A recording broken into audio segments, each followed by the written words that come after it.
শুভ সকাল আমার প্রিয় পরিবার। আশা করি তোমরা সকলেই ভালো আছো, সুস্থ আছো।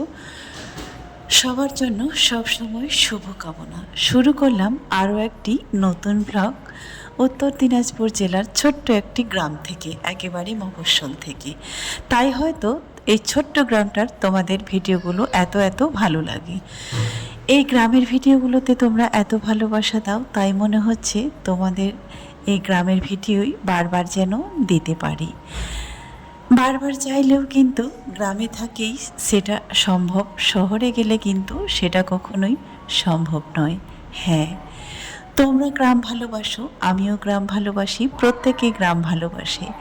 গ্রাম ভালোবাসলেও কিন্তু প্রত্যেকটা মানুষ গ্রামে বসবাস করতে চায় না, এবং গ্রাম ভালোবাসলেও গ্রামে থাকা সবার পক্ষে সম্ভব নয়। এই তো যেমন আমার বাড়িটা আমার বাড়ি থেকে, তাই এই গ্রামে যতদিন আছি ততদিন এই ভিডিওগুলোই তোমাদের সামনে এসে হাজির হবে। এই তো সকালে ঘুম থেকে উঠে গ্রামের মানুষের আর গ্রামের বাড়িতে যে সমস্ত কাজগুলো হয়, শহরে যখন থাকি কাজ হয় ঠিকই, কিন্তু এই উঠোন ঝাড়ু দেওয়া, বাইরেরও নোংরা ফেলতে যাওয়া, শাক সবজি তুলে এনে রান্না করা, এই সমস্ত কিন্তু ঝামেলা কোনো কিছুই থাকে না। আর সবেমাত্র আমাদের এই বাড়িটা হচ্ছে, তবে পুরোপুরি এখনও কমপ্লিট হয়নি। আমি যখন বাড়ি ছেড়েছিলাম তখন ছিল একটি মাত্র রুম, আর ছিল এই মাটি। তবে তোমরা প্রথম থেকে দেখছো জবে থেকে বাড়িতে এসেছি, কিন্তু বাড়ির কাজগুলোই হচ্ছে মোটামুটি। যাই হোক, মোটামুটি কাজ কিন্তু কমপ্লিট হয়ে গেছে, তবে এখনও কিন্তু রং হবে না। আমি কিন্তু সেটা আগে জানতাম না যে রং করতে গেলে মানে পুরোপুরি 3 মাস নাকি শুকোতে লাগে, সময় লাগে।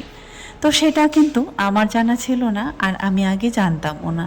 কারণ কি বলো তো, আমার লাইফে তো বাড়ি আমি তো করিনি, আর এই সমস্ত খোঁজ খবর কিন্তু কোথাও নিয়েও দেখিনি। আসলে আমার জীবনটা ছিল ব্যস্তময় জীবন। 2 মেয়েকে নিয়ে পাড়ি জমিয়েছিলাম সেই মেদিনীপুর শহরে। 2 মেয়েকে ভালোভাবে মানুষ করব বলে, মানুষের মতো মানুষ করাবো, আর তাদের উচ্চশিক্ষায় শিক্ষিত করব। কারণ যেটা আমার এই গ্রামের বাড়ি থেকে সম্ভব ছিল না, তাই নিয়ে গেছিলাম সেখানে মানুষ করার জন্য। হ্যাঁ, এটাই ছিল আমার জীবনের লক্ষ্য আর আমার স্বপ্ন। আমি যেহেতু পড়াশোনার দিক থেকে এতটা দূর এগোতে পারিনি, তাই ভেবেছিলাম 2 মেয়েকে কিন্তু আমি যেই জায়গায় পৌঁছাতে পারিনি সেই জায়গায় তাদের পৌঁছে দেব। এটাই ছিল আমার জীবনের ফার্স্ট টার্গেট। তো যাই হোক, তাদের পড়াশোনা মোটামুটি তো চলছে। তারপরে হঠাৎ করে চলে এলাম এই বাড়িতে। আমার এই ছোট্ট বাড়িটা দিয়ে স্বপ্নটা পূরণ করব বলে, আর আমার একটা স্বপ্নের বাড়ি থাকবে এটার জন্যই। যাই হোক, মোটামুটি কমপ্লিট হয়ে গেছে। এখন কিন্তু চারিদিক থেকে প্রাচীর দিয়ে ঘেরার পালা। ঘিরে দিলে কিন্তু হয়ে যাবে আমার সেই ছোট্ট স্বপ্নের বাড়িটা। যাই হোক, এই তো দেখতে কত সুন্দর লাগছে, তাই না? সকালে ঘুম থেকে উঠলে সূর্যটা যখন ঝলমলো দিয়ে ওঠে, আর সূর্যের এই ঝলকানি দিয়ে শুরু হয় সকালের কাজকর্ম। হ্যাঁ, সূর্য ওঠার আগেই কিন্তু গ্রামের মানুষ সকলেই ঘুম থেকে উঠে যায়। যে যার মতো করে গরু ছাগল বের করে মাঠে নিয়ে যাওয়া, মাঠের কাজকর্ম, বাড়ির কাজকর্ম, এই সমস্ত দিয়ে কিন্তু সকাল শুরু হয় গ্রামের মানুষের। আর তেমনি কিন্তু আমার সকালটাও শুরু হয়েছে এই কাজকর্ম দিয়ে। আজকের আকাশের অবস্থা দেখতে পাচ্ছ, মনে হয় না যেন এই মাসে আর বৃষ্টি পড়বে। তবে হ্যাঁ, এই তো যেমন সূর্যোদয় হয় তেমনি কিন্তু রাত্রিও হয়, এটা ঠিক। এখন মেঘের অবস্থা এইরকম থাকলেও সন্ধ্যাবেলায় যে বৃষ্টি হবে না তার কোনো কিন্তু ঠিক ঠিকানা নেই, হতেই পারে। আজকে যেহেতু এরকম রোদ দিয়েছে, তাই ভাবলাম চলো আমাদের এখানে যে গাছগুলো কাটা হয়েছিল সেই খড়িগুলো কিন্তু একভাবে রেখে দিয়েছিলাম, সেগুলো এই রোদের মধ্যে শুকাতে দিয়ে দিয়েছি। তারপরে এই তো মোটামুটি 11টা-12টা বাজে মনে হয়, ভাত কিন্তু দুপুরে রান্না করব। তো নিয়ে এসেছি একটা আনারস, সেটাই কাটতে বসেছি। তাদেরকে বললাম এটা আনারসটা এখন তোমরা খেয়ে নাও। রিয়া অনেক দিন ধরে বলছিল আনারস খাবো, কিন্তু যেই না কেটেছি আর বলছে খাবো না। তার অনেক রকমের কৈফিয়ত বের হয়ে গেছে। আনারস খেলে কি হয়, কখন খাওয়া যাবে না, কখন খেতে হবে, এইরকম পরামর্শ সে দিতেই থাকে। তারপরেও কেটে নিলাম। তবে হ্যাঁ, এটা কিন্তু শহর না যে কেউ খাবে না। এই আনারসটা কাটলাম, দেখবে এখন কত বাচ্চা পেয়ে যাব। আমরা যদি নাও খাই, অনেক ছেলে পেলে পাবো খাওয়ার জন্য। এটাই হচ্ছে গ্রামের জীবন, সবাই মিলেমিশে ভাগ করে খাই। একটু যদি বাড়িতে খাবার জোগাড় হয় আর একটু যদি তরকারিও রান্না হয়, সেটা কিন্তু সবাই মিলে ভাগ করে খাই। এটাই তো গ্রামের জীবন, তাই না? সবাই একত্রে থাকে। শহরে কিন্তু সেই সিস্টেমটা থাকে না। কে কী খেলো, কে কার বাড়িতে কী আছে না আছে, সেটা কিন্তু আমাদের যেমন দেখার প্রয়োজন হয় না, আমরা তেমন যাই না কেউ কারো বাড়িতে। গ্রামে কিন্তু একই বাড়ি আলাদা। আমরা যে কটা বাড়ি আছি আর আমাদের আশেপাশে যারা আছে, তারা কিন্তু আমরা সব সময় একত্রে থাকি। এই তো আমাদের ঘরে যারা কাজকর্ম করে, যারা কাজবাজ করে, তাদের দেখলেও কিন্তু বুঝতে পারবে না।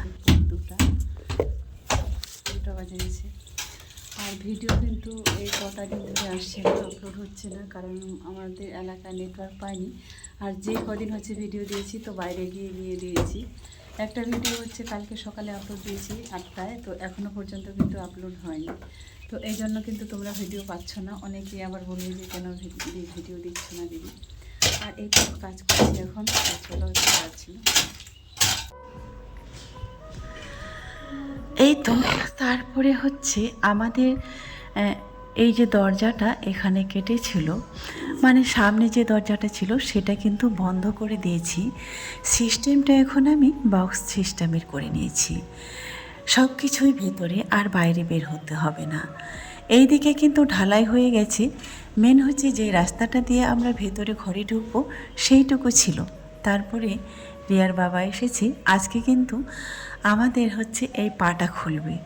পাটা যখন খুলবে তো রিয়ার বাবা কী করলো, সে নিজে থেকেই খুলে দিল।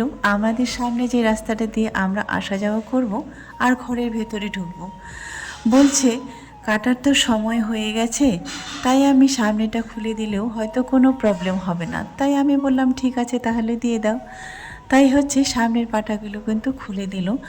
তাহলে এই রাস্তাটার এই যে পাথরগুলো আছে মোটামুটি, আমরা যে দরজাটা কেটেছিলাম সেগুলো কিন্তু সরাতে পারিনি, কারণ এখানে বাঁশ দেওয়া ছিল। তাই আজকে রিয়ার বাবা পরিষ্কার করে দিচ্ছে। আর উপরে যে বড় বড় যে পাথরগুলো আছে সেগুলো তো এখানে থাকবে না, তাই সেগুলো সরিয়ে দিতে বললাম। আর মাটিও মোটামুটি দিতে হবে না। আমাদের যে এক গাড়ি বালু ছিল, সে বালুটা নাকি বলছে সেটা নাকি টেম্পার নষ্ট হয়ে গেছে, সেটা আর মানে প্লাস্টারে কাজে লাগবে না, তাই সেটা এখানে বিছিয়ে দিব, দিয়ে ঢালাই হবে। তবে এই কটা দিনে আর এইটুকুর জন্য আর মিস্ত্রি ডাকবো না। পুরো পাটা যখন খোলা হয়ে যাবে, তারপরে যখন ওই পায়খানা বাথরুম যখন প্লাস্টার করব আর মার্বেলের কাজটা যখন হবে, ভাবছি তখন একবারে না হয় ওইটুকু করে নেব, এটাই ভেবেছি। তাই আর করিনি। এই তো এটা হচ্ছে ট্রিপল পার, এটা এখানে কিন্তু প্লাস্টার তোমরা দেখতেই পাচ্ছ হয়ে গেছে। তাই আর ওইটুকুর জন্য যেখানে একটা মিস্ত্রিও কাজে লাগবে না, তাই ভাবলাম আপাতত এই কটা দিন থাক। আর এই তো ভেতরের পাটা কিন্তু একটাও খোলা হয়নি। এটা হচ্ছে আমার কিচেন, স্বপ্নের কিচেন। বহুদিন আগে স্বপ্ন দেখেছিলাম যখন গ্রামে এত পাকা বাড়ি ছিলই না। এখন তো প্রত্যেকেরই ঘর পাকা। সেই বহুদিনের একটা স্বপ্ন ছিল।